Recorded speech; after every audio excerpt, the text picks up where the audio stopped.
Open-mindedness is a superpower, but is it dangerous to be excessively open-minded? In other words, are there any dangers or risks associated with being open-minded? That's what we want to get into today. I do indeed mean when I say open-mindedness is a superpower. I spent a little bit of time in the last few years learning about different psychological growth models, such as spiral dynamics, such as Suzanne Cook-Greuter's 10 stages of ego development, and different lines of development as described in Integral Theory by Ken Wilber. And all of these are different ways of describing the way in which a psychology evolves, the different ways in which a person becomes a more advanced, more actualized, more evolved version of themselves. So learning about these, you see the different stages and how one leads to the other. And I don't know about you, but for me, when I learn about these, it's extremely exciting. It's like you're telling me that there are different maps for the evolution of a person. What does it take to get all the way to step 10? Say for example, what would it take to get all the way there? And what would it be like to get all the way there, to arrive at very high levels of actualization? And so as it turns out, among a few other things, it's open-mindedness. To be open-minded, not just willy-nilly, but to be open-minded in a way that is intelligent. It's absolutely, absolutely crucial. It is indispensable. So that's the importance of open-mindedness. Now, open-mindedness runs into certain excesses where your growth, ironically, will be stunted if you don't know how to navigate these different traps. You'll just be caught sort of halfway through the process, and that's no good either. So for a very long time, I wanted to discuss with you this topic of openness, open-mindedness, open-heartedness as well, so that you can cultivate more of this incredible trait in yourself if you desire more, and then also do it with your eyes open, to do it in a way that makes sense, is safe, and that can guide you onto the next levels of your personal growth. So if that's up your alley, then you're in for a treat today. I've taken a lot of notes. These are them right here. It's been very difficult to wrangle all this because there's so much to say about it, but I finally found the format. So here's the outline. So we'll begin by discussing the value and the importance of necessity of open-mindedness. So we're going to get into it a little bit more deeply and how it works and how it brings benefit. From there, we're going to talk a little bit about the theory and application of open-mindedness. So how it works and how to be more of it and how to make it work in your life. And then we're going to discuss the traps. And then finally, as a treat for having endured the entire video, we're going to answer the question of, is it dangerous to be excessively open-minded? Is it dangerous? Because, this is a salient question, right? Because if you are inclined to be open-minded, there are people out there that would say, well, there are points of view out there. There are ways of looking at things. There are avenues of study or of information that are truly dangerous. So we want to know if there is any danger in being extremely open-minded.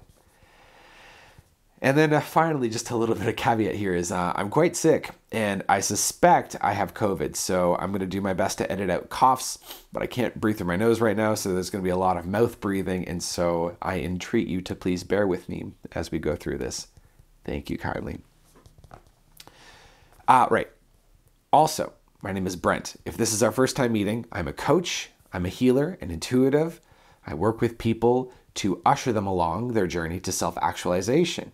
If that's up your alley, you should help yourself to a free one-on-one consult to see if we can work together one-on-one. I also have a group coaching forum called the Sovereign Creators Collective, where we discuss these and many other concepts on our live calls, and there's an air of mutual support and guidance as we become increasingly empowered in a reality that is increasingly chaotic and not clear. It's not really clear what's going on. It's an environment where people can emerge as stable figures in society, as pillars, as leaders. This is a place to confer about these matters. So if that appeals to you, then please consider joining us there. Open-mindedness, part 1.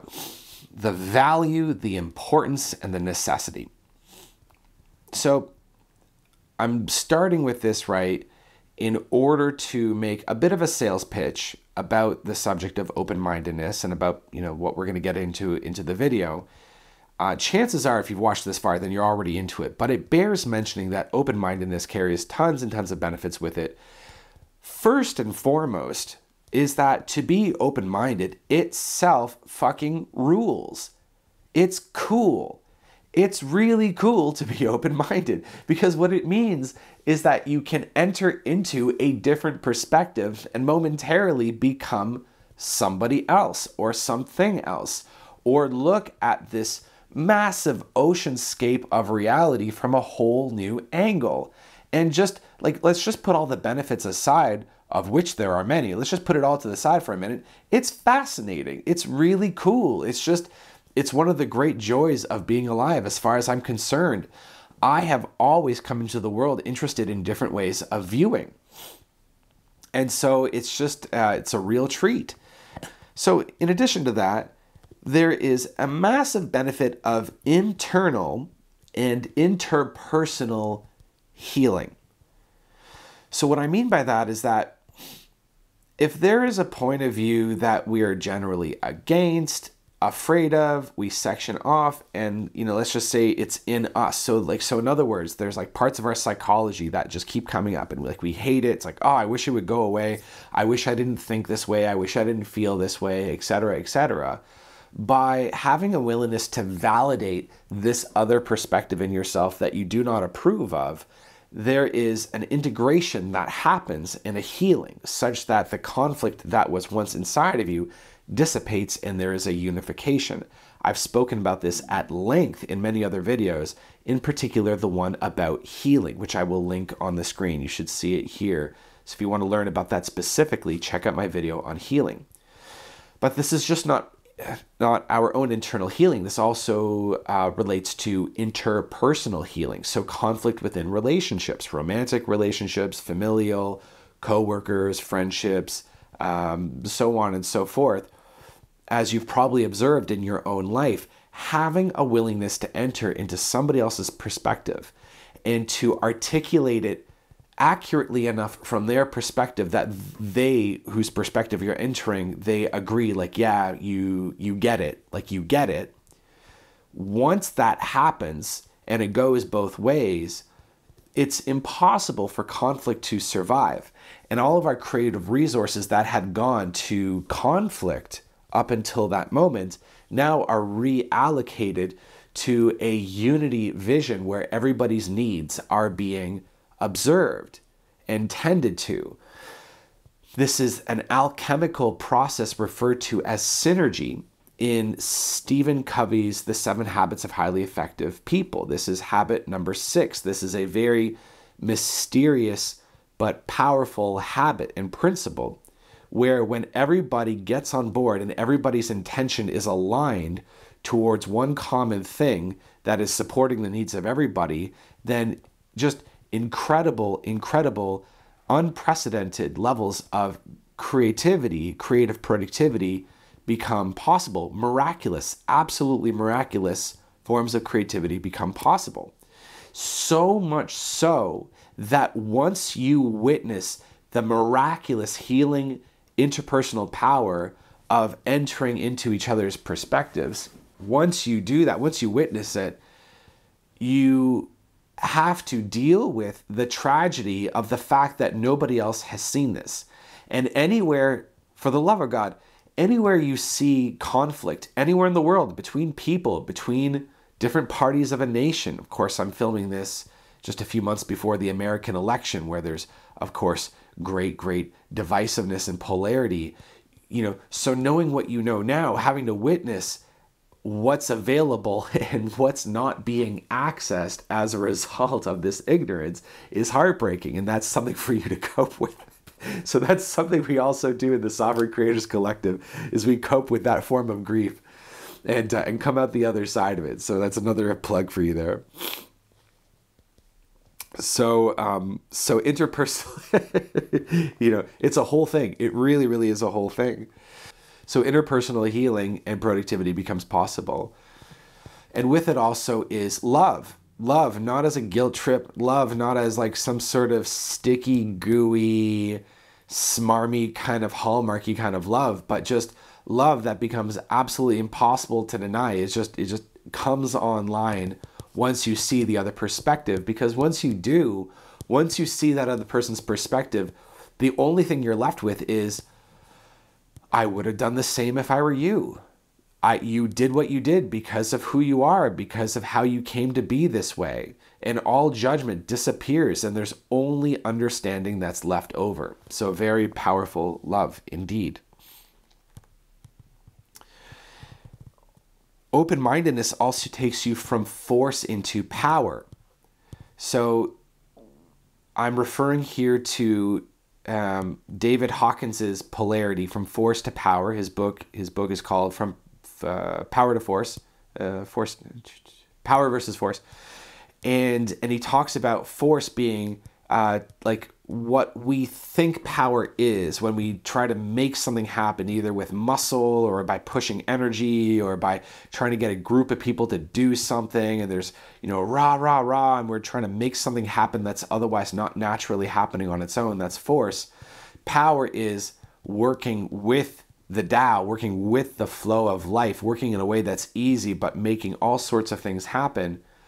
Open-mindedness allows you to move from force into power, because it allows you to move from a place of reactivity into a place of proactivity, where we're not against anything, we are for something. There's a very loving intent behind it, and this tends to be supported, this creative effort tends to be supported by the universe. So notice how, for those of you who are interested in integral theory, I was speaking about the subjective internal experience. Now this is the objective external benefit of open-mindedness. It is the basis of intelligence. So if it's your desire to be intelligent, if you want to just know more, if you want to have access to more wisdom, then this cannot be done without open-mindedness. One only becomes intelligent to the extent that they're open-minded. Because if you only stay within a certain intellectual bubble and you refuse to deeply relate to the other point of view, in whatever way you're divided or polarized, then that's a limit on your intelligence, on how intelligent you can be. So here's a really beautiful kind of side benefit. I've been trying on TikTok for a very long time to emphasize how fun and how cool this is, but I haven't yet found the right way to properly articulate this, so I'm hoping I can do it here. By accessing true open-mindedness, you are no longer offended by humanity or any one particular human being. This is a very, very peaceful place. It's a very beneficial place to be in, where you can see humanity doing terrible, terrible things, offensive things, and you can absolutely see the wrongness of it. You can see where there's room for improvement and how things should be better than there are, but you no longer take it personally. You're no longer offended. It no longer bothers you in an existential way the way that it used to. And you might think, well, I don't know about that, Brent. Maybe I should be bothered existentially by certain things, especially the really, really terrible things. But I would say to you that you are just so much more productive and useful to the world. You're so much more able to get things done by remaining at center and not being rocked to your core. Because when you're rocked to your core and upset by something, you're in a reactive place and your actions come from force as opposed to power. And then ultimately that causes some form of karma or disaster or damage as you're doing what you're doing, and this is not good. We want to move in a way that's integrated and holistic. And then finally, the final value, importance, necessity of open-mindedness is that this is truly how we move up. It's how we move up the ladder. It's how we move from stages red through blue, through orange, green, yellow, and turquoise and spiral dynamics. It's how we expand our minds. It's how we actualize our potential. So if that's what you want, open-mindedness is, of course, key. Part 2, theory and application of open-mindedness. So to get our definition straight, open-mindedness is being able to access all sorts of different points of view. It's being able to leave your own thing behind and get into another point of view. This is a movement of great trust and great courage. This is a very courageous movement. We can't properly overestimate this, because when we have a way of viewing, so in other words, when we have a way of thinking about the world, when we have a way of making sense of the great cosmos, when we have a way of looking at the chaos of everything and making sense of it, we need that. Like that's in a way, it creates a sense of stability and safety for us. It's like a safety blanket. It's a survival mechanism. We freak out. If we don't have it, then we just implode. There's no way of knowing anything from anything else. And so whenever you have a way of looking at things or conceptualizing things that has served you and has served your life for a long time, and you've structured your whole thing about it, it doesn't matter how advantageous or disadvantageous it is. It's more than just that. Even if it's incredibly disadvantageous, it's how you structure reality. So to be able to put down your shit and to get into somebody's way of viewing in such a way where you're not freaking out, you're not reacting, you're not arguing with it, you're not, struggling with it, fighting against it, debating with it, but you just have a willingness to just completely inhabit it. It's very, very scary, especially at first if you're just getting into it. So it's incredibly courageous. Even if you have a point of view, because we all know what it's like to have friends who have points of view that are clearly detrimental. Like if you have a friend who has a really low self-esteem and they keep talking about how much they suck and how bad they are and how ugly they are, and you look at them and they're beautiful and they're wonderful and they're lovely and they have so much going for them, but there's no way of convincing them otherwise. Well, that's because even though their point of view is causing them a lot of pain, it's causing them structure. It's allowing them to make sense of their world. And so therefore they will defend it. To attack somebody's point of view, to attempt to change or augment somebody's point of view is always, forever, an uphill battle. It is always something that you will lose. And so if you are like me, if you're a coach, a healer, if you just are very loving, if you want to serve humanity, and if you see people kneecapping themselves with their own points of view, it will only be changed with their permission. And so your game is to not override their permission. Even if it's very painful, your game is about getting permission. And permission is only ever received by saying, hey, I think I have a different way of seeing this if you're interested. And if they're interested, then you give it to them. If they're not interested, then you bless them and you trust deeply in the wisdom of their own journey. And that can be very, very difficult to perceive if you see them self-combusting, self-sabotaging. If you see them really, really struggling, it can be difficult to witness. But ultimately, their journey is their own. Their life is their own.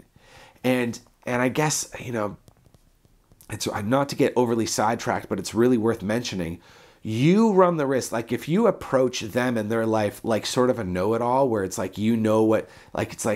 you're always kind of presenting yourself to them like they should be listening to you, and they're not, and they're sort of delinquent in this way, and you're kind of holding it above them, then what you end up doing is polarizing the two of you, where they will double down on what they're doing because they're sort of being put into a corner. They're sort of painting themselves in a corner, and they're committing to points of view that don't otherwise serve them and to which they otherwise have no allegiance, and they don't even know why they're fighting this battle, but because they're fighting you, and you're fighting them and they're fighting back, and everything just turns into a trench warfare really quickly.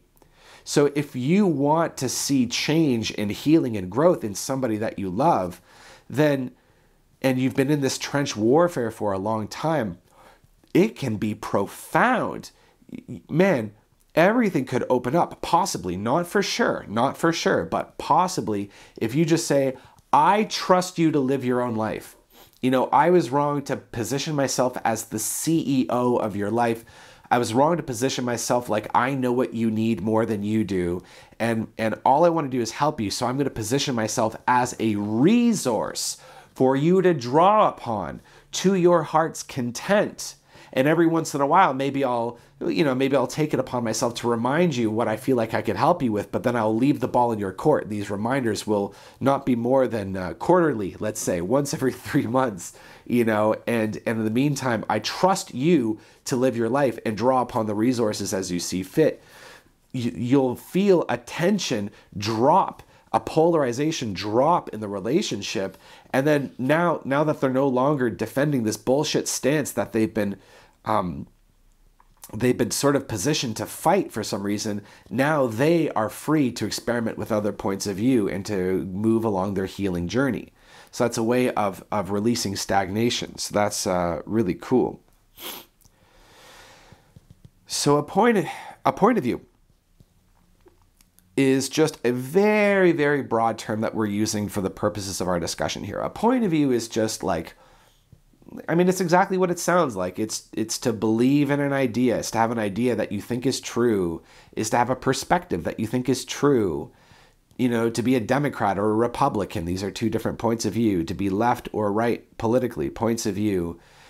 You can have the point of view of being a mother, have the point of view of being a son, being a friend, being a staff, being a CEO.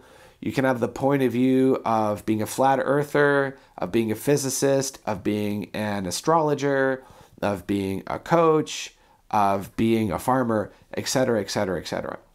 A point of view you can enter one particular person's point of view. You can enter Donald Trump's point of view, for example, if you wanted to. You could also enter like a theoretical point of view, like say the point of view of macroeconomics or game theory, something like this.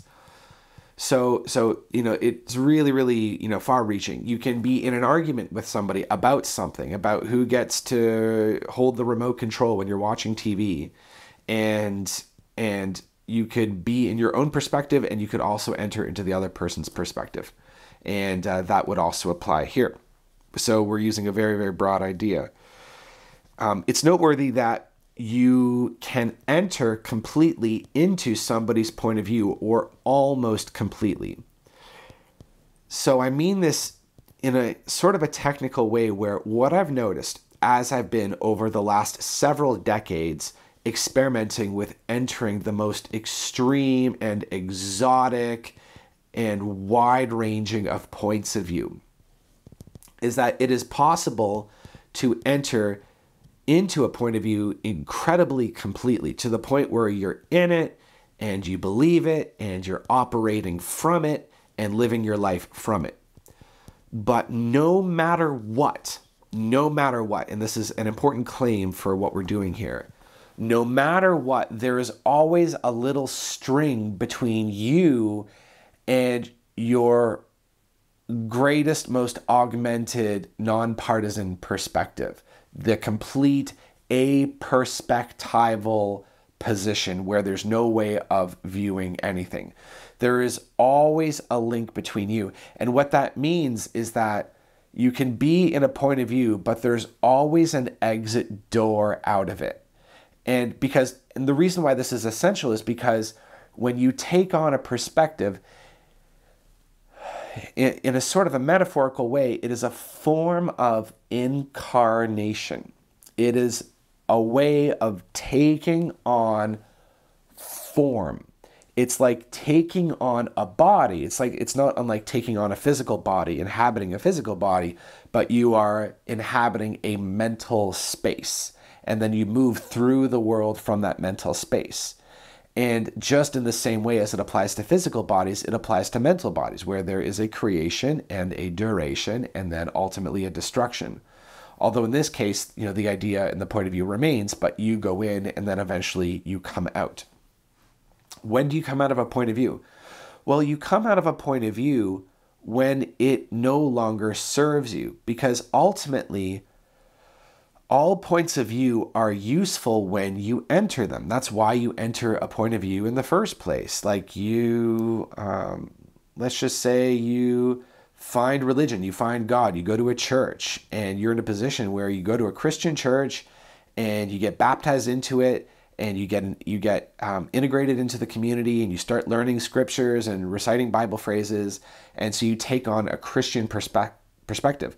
So this, from where you start going into it, if there's a pull and attraction and a sense of appropriateness and rightness about it, which is completely valid, completely valid, you get into that, then that's good. That's you entering that point of view, and you are nourished by it, and you get what you need from it, and you grow and evolve from inside that perspective in a way that's absolutely real and essential and valid. And you may, if you're like some people, that may suit you for the rest of your life, in which case that's fine. For other people, the Christian point of view, like say a fundamentalist point of view, let's just say, at a certain point, you may find yourself brushing up against the boundaries of it. It's like a sweater that you're wearing where it just gets tighter and tighter. You're kind of circling around the same talking points again and again, and it no longer serves you.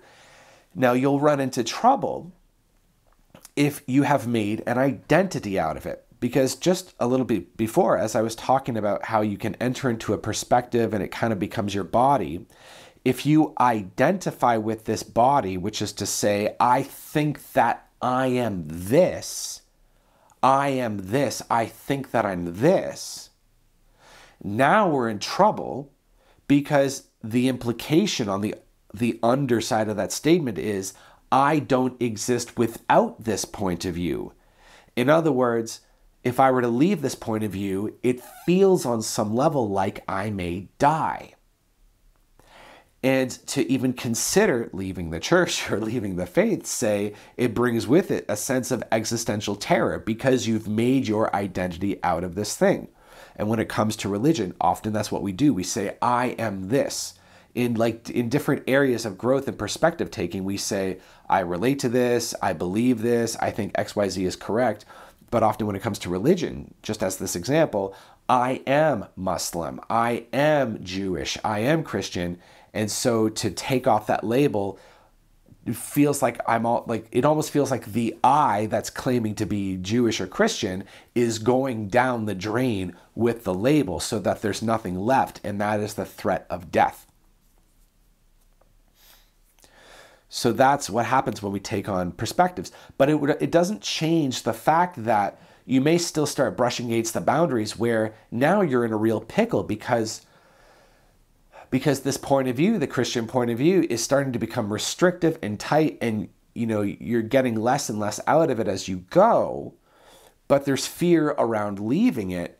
And so then you actually get into this squeeze where something has to give out on one end. It could produce, say, physical ailments if it gets really bad, or eventually you may just give in to the part of you that wants to move on to something else. And if you're fortunate, you will, and then you'll experience different points of view. And you'll be enriched, and you'll be able to drink deeply from the waters of knowledge once again. This is reminding me that I'm dehydrated.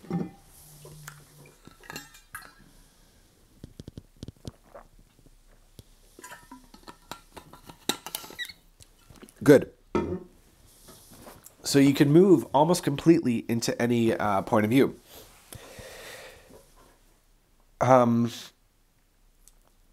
There is no invalid point of view. This is another major claim that I'm making right now, that I've been thinking about for a very long time. There is no invalid point of view. And my wording is very careful here. So what do I mean?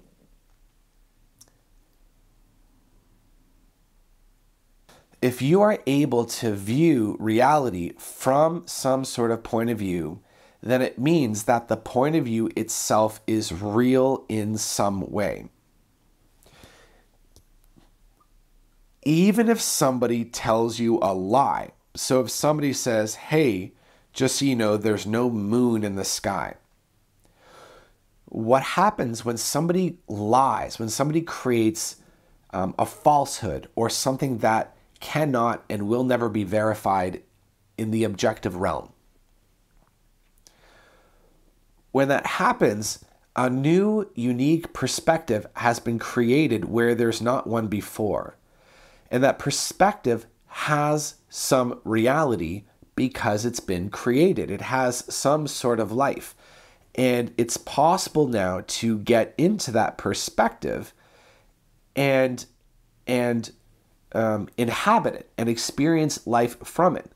And if you go really deep into it, into this idea of there's no moon in the sky, if you go deeply enough, then you may hypnotize yourself into never actually seeing the moon. This is possible, and this is the basis of hypnosis. I myself am a trained hypnotist, and this is how hypnotic hallucination works. It's like moving deep, deep, deep into a perspective where it induces, where you're able to just inhabit your own personal reality and sort of have that be more real to you than the objective reality of the situation. You can also, say there's also a flat earth movement, which I think about a lot because my position on points of view, especially as I've been trying to figure out how to say this, is that in general, for me as a principle, I'm unwilling to throw out any point of view, period. I'm unwilling to throw anything away. I'm unwilling to invalidate any perspective. It does not matter what the perspective is. I do not throw it away. Instead, I'm much more interested in the degree to which it's true. I'm interested in the way in which it's real, the way in which it could be real. And so you take the flat earth movement. What's interesting about this is that there are a lot of people who have been contributing to a whole sphere of thought around why the earth is actually flat and not round.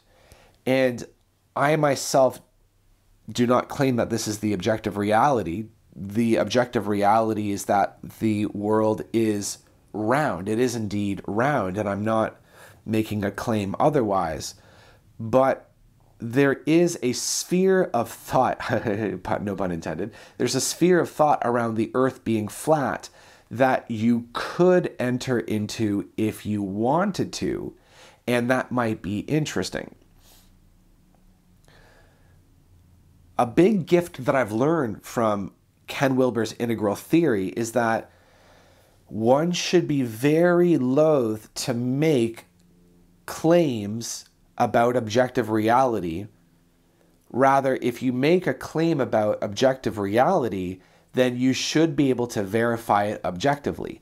This is one of the main problems that we run into with something like astrology and numerology. Again, two areas of thought that I'm unwilling to throw out, but one cannot deny, if you are into astrology, and anybody that's into astrology, if that's you too, I would beseech you to acknowledge that it has yet to show up in any objective experiment. And there have been some very, very far-reaching, with like thousands and thousands of test subjects and test experts, where like certain deep questionnaires have been run, and experiments have been run, and even the astrologers themselves have been asked, like, hey, like, do you think that when we run these experiments, you're going to see what you're looking for? Are you satisfied with these experiments that we're running? And the astrologers will say, yes, like, I think these questions are right and appropriate, and these experiments are done in good faith. And even still, nothing amazing has shown up in the form of objective results. So there's no going around that. There's no looking around that.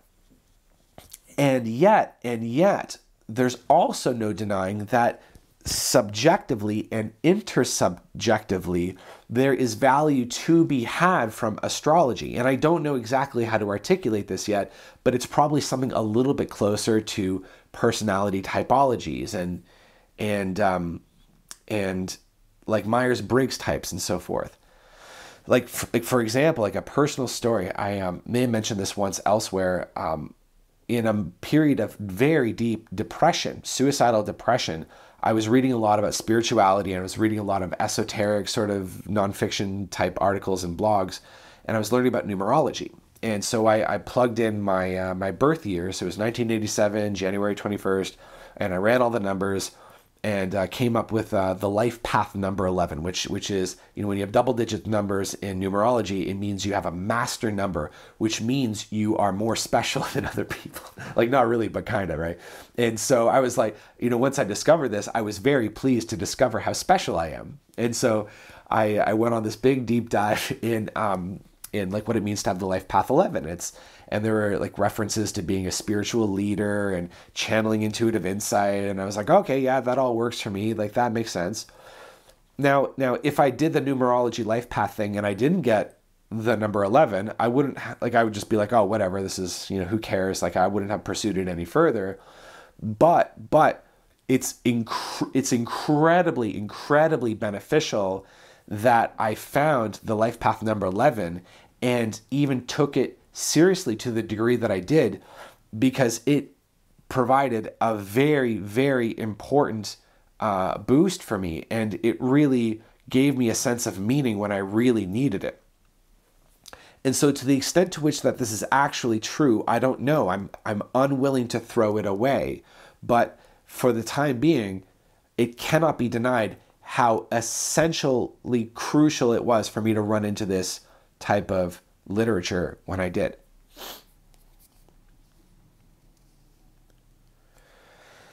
So there's no invalid point of view. And the reason why this is so important is because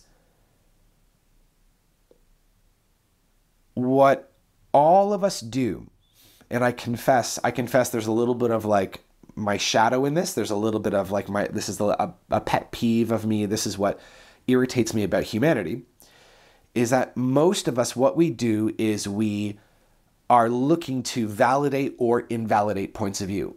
And to me, this is the wrong way of approaching open-mindedness. This is the wrong way of approaching humanity. It's not about whether or not a perspective is valid. It's about the way in which it's valid. Because when we're willing to validate a perspective, again, there's healing and growth and unification that happens as a result. Now, just as there's no invalid point of view, similarly, is there no point of view that is the truth? And this is very important to see. There's no point of view that is the truth. And why would that be? Because a point of view at maximum, at best, at its most expanded, most actualized version of itself, will only ever be a way of viewing reality, and it is never reality itself. There's the fable of the blind scientists learning about elephants for the first time. It's like 6 blind scientists, they ship over to India, say, and they encounter an elephant, and like one finds the leg, and they're like, oh, elephants are like trees. Look at this tree trunk. And another one grabs the tail and says, no, elephants are like ropes, feel this tail, and so on and so forth. Where it's like we're always only looking at different perspectives, and you can augment your perspective. And ultimately, this video is a treatise to continuously augmenting our perspective, where we have more deeply nuanced and integrated ideas of reality itself, but we do it also with a surrender to the knowing that all points of view will ever be a point of view. Even integral theory, which I've been talking a lot about this video, and I think is a incredibly sophisticated and forward-thinking way of viewing reality, even that is only a way of viewing, and there are going to be better theories and better ways of viewing to come along later.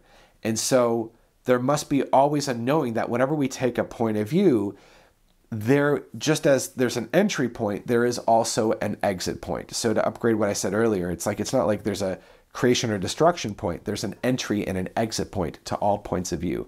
And so this is something that we want to know. Even with all this, because we're several several layers meta in this talk right now, right? But everything that I'm sharing with you now, like let's just say I'm saying all this to you and this is valuable and important and you're benefiting from it, and you're going to take what you're learning from here and take it out into the world, and it's going to create benefit for you. Hopefully it will. Even all of this, like if you were to take this and make it into a dogma or make it into a religion, then it would very soon stop benefiting you. You would find the outer limit of it very quickly because it's just a point of view.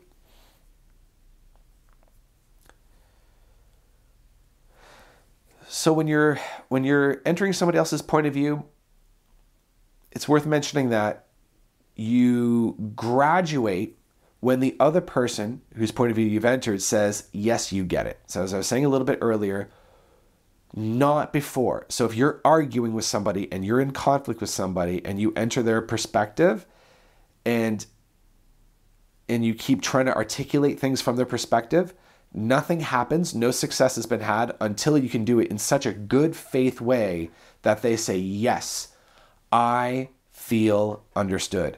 And all of the wrinkles must be ironed out. It's like, yes, you get it. I feel understood.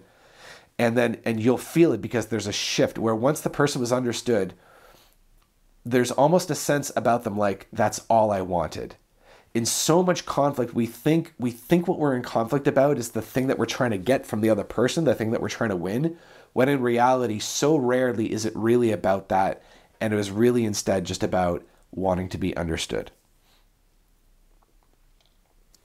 When you do this, you come back out, re-enter your own perspective.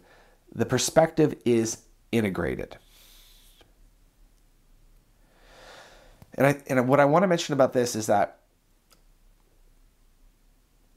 if you're worried about your ability to understand, and if you're worried about your ability to learn, I want to reassure you that whenever you enter some form of perspective, and you have a moment of understanding inside that perspective, and then you come back out, that perspective is yours forever. It's yours for good. It is added to the gestalt of you.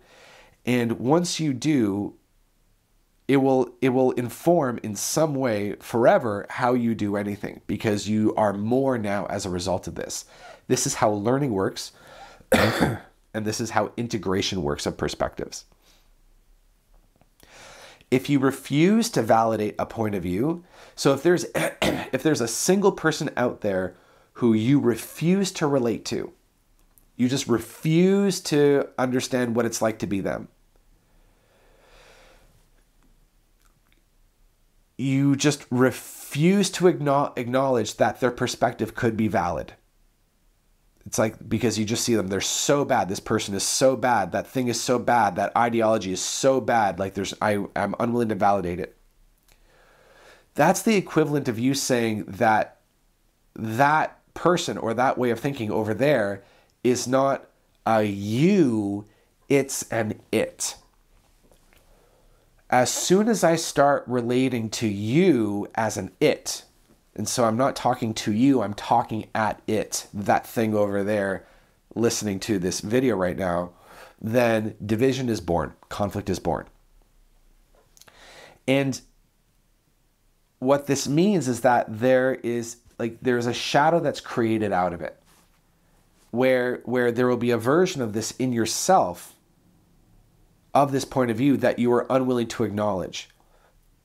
And this makes sense, right? Because if let's just say there's somebody out in the world that has done something really, really terrible, really bad, and it bugs you so much that they did it, and perhaps for good reason. Are you willing to acknowledge that you would have done the same if you were them?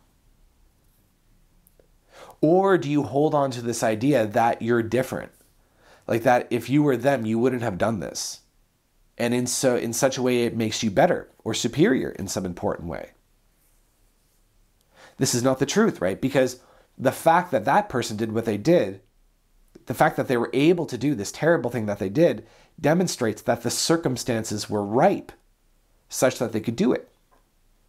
And so if you're saying that, like, if you were to be in that and you would have done better, this is not understanding the point. And it means that you're refusing to relate, you're refusing to find that in you. And so now there's an aspect of humanity that you refuse to relate to, and so now there's division. Division externally and division internally.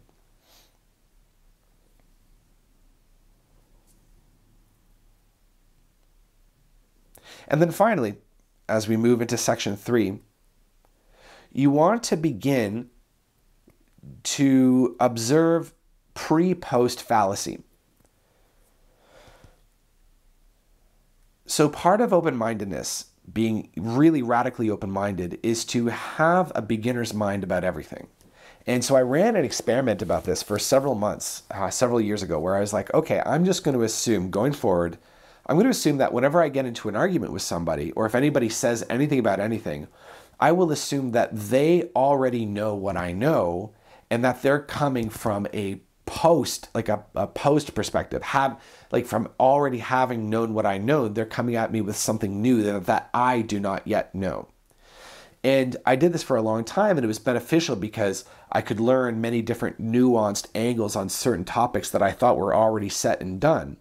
And that was really good.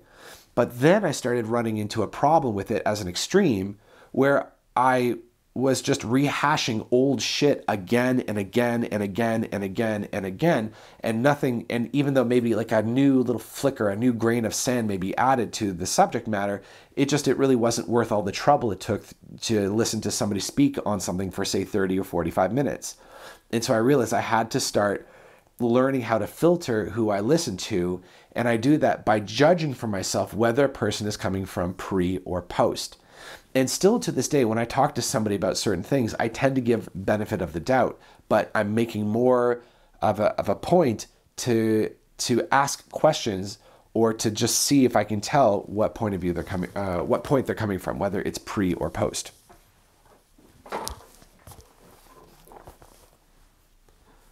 Part 3, the traps.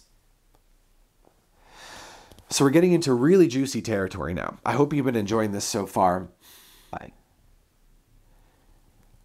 There are 2 major traps, one that I've outlined and one that I've not yet. So the first trap, major trap, is mistaking a point of view for reality.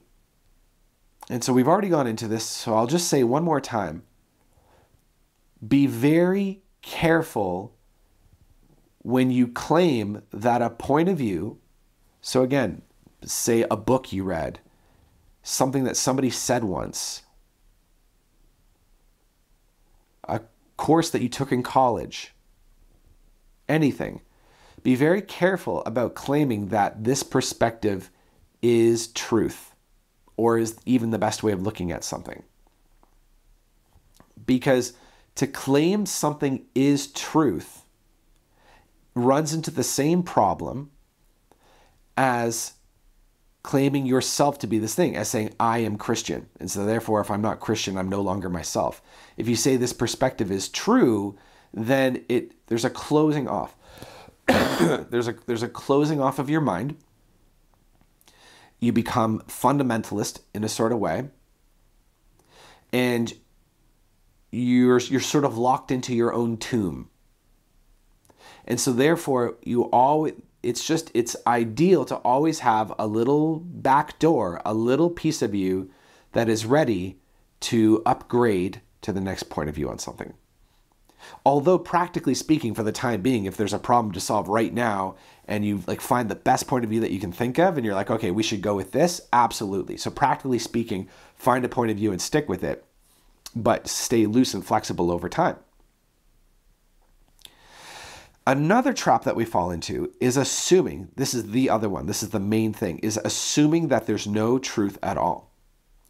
So if you are, don't worry about this if this doesn't make sense to you, but if you are familiar with spiral dynamics, this is a problem associated with stage green, which is the very topmost of tier 1 before arriving at tier 2. If you're familiar with Suzanne Cook-Reuter's ego development model, then this is the diplomat pluralist stage, where you realize that all perspectives are just relative to each other. So if you don't know what those mean, that's totally fine. It's just suffice to say, the most important piece for you to understand is that when you're very open-minded and you become so adept at entering all sorts of perspectives, then a natural trap that we're going to fall into is the idea that there's no truth at all. And we may fall into this so deeply that we think that all perspectives are equal, which is a huge mistake. Say there's an ethnocentric, my race versus your race point of view over here. There's a tribal, archaic, magic sort of point of view, like, my God is, I need to perform a dance in order to do a rain dance. There's a physicist or a rationalist scientific point of view, and then there's sort of a postmodern point of view. To look at all of these and say that they're all equally true and they're all equally valuable, and none of them are true and none of them are value and they're all just relative. This is the quintessential error that is made among postmodernists. So we can clear a little bit of it up. On some level, it is true that everything is equal. In that, if I hold an atom in my hand and I hold a drop of water in my other hand, and I look at a tree over there and I say, which of these three things, the molecule, the drop of water, or the tree, which one is the best? It would be impossible to answer, right? What's better, this one or this one or that one? You need some kind of criteria in order to answer. Otherwise, you're just simply left with, it's all equal. Like, it's just what's better, a door or a hamburger? Like, what's better, the sun or that sand castle? It's like only when you have a way of evaluating what's better does that question start to make sense. But without a way of evaluating, that question doesn't make sense. So to that end, we can say, yes, everything's equal. All points of view are equal. But we do need ways of evaluating perspectives. And it gets into, I guess, slightly tricky territory when we talk about how to evaluate perspectives, because then you have to, you may argue about it. It's like, okay, how do you do that? But I'm going to share with you a few ways of evaluating perspectives so that you can do this intelligently for yourself. Now, this is crucial because open-mindedness takes us up to a certain point of our development. It takes us up to this sort of postmodern, aperspectival place. And there's such liberation. It's amazing. There's such clarity and creativity and intelligence that's available as a result of seeing all perspectives as just perspectives. I sometimes view them as like whirlpools or vortices where you can just hop out of one and jump into another and explore and have fun.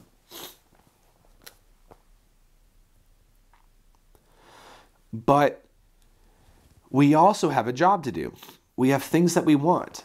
And so as your guiding light, something that I recommend for you to do, if you haven't done recently, is to take some time to define what your values are. What is the most important thing to you? What's the most important thing to you? So for me, it's self-actualization.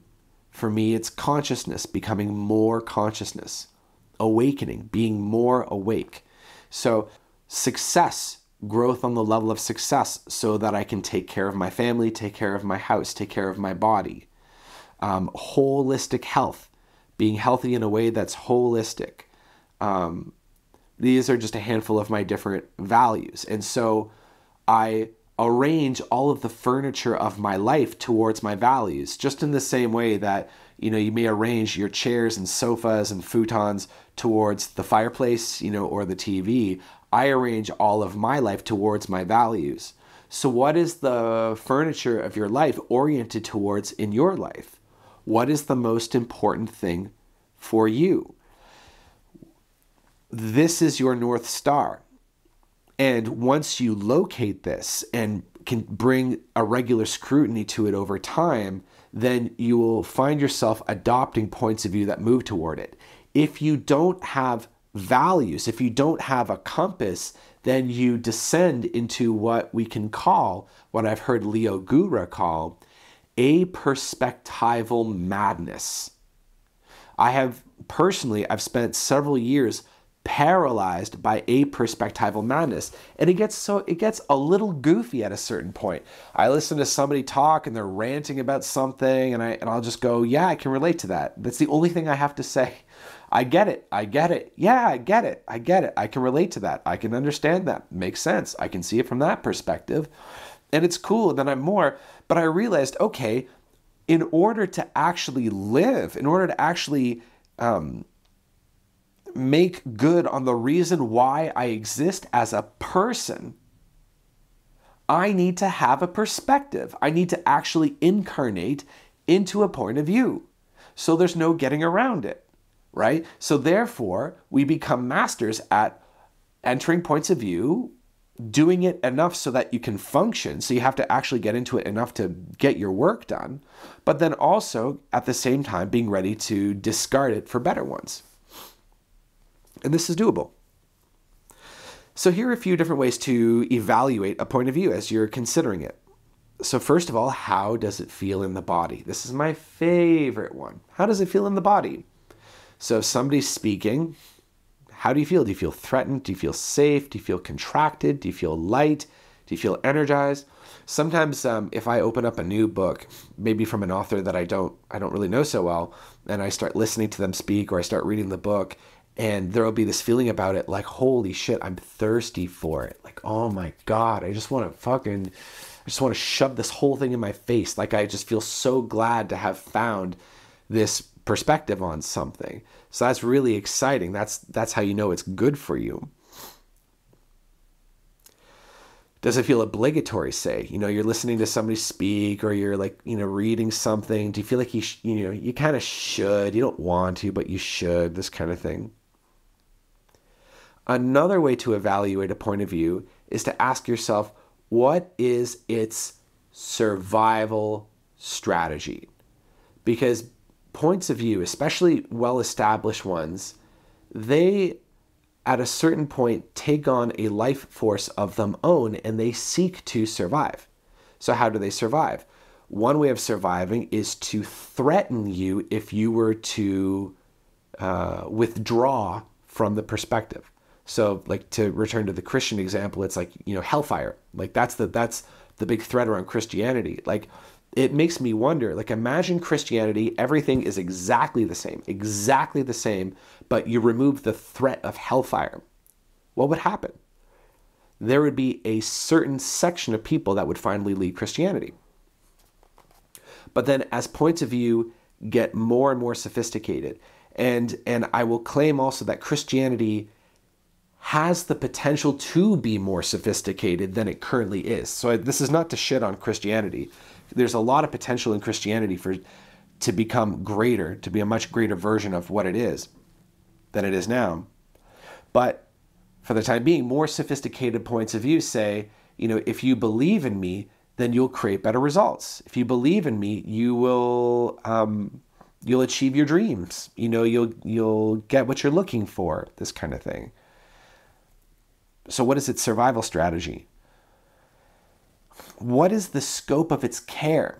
This is another one. So as you're entering somebody's or something's perspective, point of view, what does this point of view care about?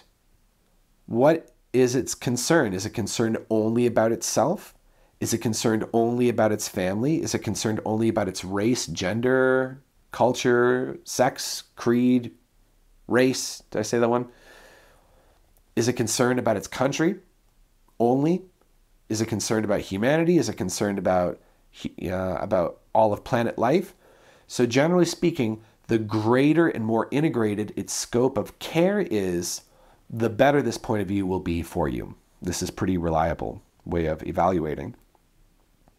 And then finally, judge it by the results it creates.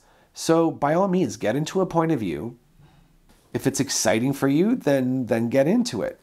And as you live from it, what results does it deliver as opposed to the results it purports to give? Does it continue to promise one day, eventually, one day, stick with it, and eventually you'll get there? Or is it giving you results right now? And where do those results come from? Are they only subjective results? I feel better, I feel more at peace, I feel more loving, etc. Do you also get external objective benefits? A certain problem goes away. Your body is losing weight. There's more money in your account, etc., etc. If you like the results, then stick with that point of view. So we can finally answer now. I think we've already gone past an hour in this talk. There's been a lot to say. As you're aware, this has been a long time in the making. So I'm grateful for you being here. I'm grateful for you listening. I hope you've been enjoying this. Is there any point of view that's truly dangerous? There are points of view where if you indoctrinated children into them, they would be clearly dangerous. This is how, say, you have child soldiers in certain parts of Africa and elsewhere. You can indoctrinate people into thinking that will create all sorts of bad results. But is it safe for you to enter a point of view that is maybe a little bit iffy? Let's take, for example, Andrew Tate and his kind of hardcore masculine kind of thing. I like this as an example because Andrew Tate, to mention him, in most decent people would create a really automatic negative closed off response, which is understandable and justified. Fair enough. And yet there are a certain faction of people that are drawn to him. And so my question for you is, are you willing to relate to that? Are you willing to understand why somebody would be attracted to him? And I guess to return to the question, is it safe to do that? Do you run the risk of getting sucked in so thoroughly that you'll never come out? We all know, we all have heard of people getting lost in, say, red pill ideology or black pill ideology, or people who become radicalized. And for those people, it may be the case that these points of view are not good for them. But what about you? I'm starting with you. It is safe to enter any perspective, as long as you do not confuse a perspective with reality. There we go. That's what I'm meaning to say. This is my claim. As long as you know that a perspective is not reality, as long as you know that the eternal, the name of the Tao is not the eternal Tao. It's verse 1 in the Tao Te Ching. As long as you know that, as long as you know that a way of viewing is just a way of viewing, then you can enter into a perspective and draw from it, integrate everything that's beneficial about it. And if you find yourself repulsed by a point of view, if there's a point of view out there or a person out there that repulses you, you're just like, ugh, you hate them, then what that probably means is that you have shadow around it. And so there's a healing benefit to enter into that perspective. So if you do it, you'll integrate everything you need, you'll release everything you don't need, you become more whole as a person. More whole, you become more peaceful, more powerful, more effective. You're not moving against anything anymore. You're not moving in reaction against anything anymore. Your actions will be subtler and more nuanced. And your presence will be a healing presence in the world. It's the ultimate benefit of being open-minded. Is it dangerous to be too open-minded? No.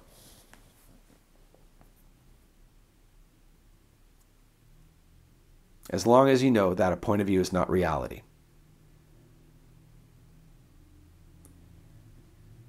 Thank you for watching.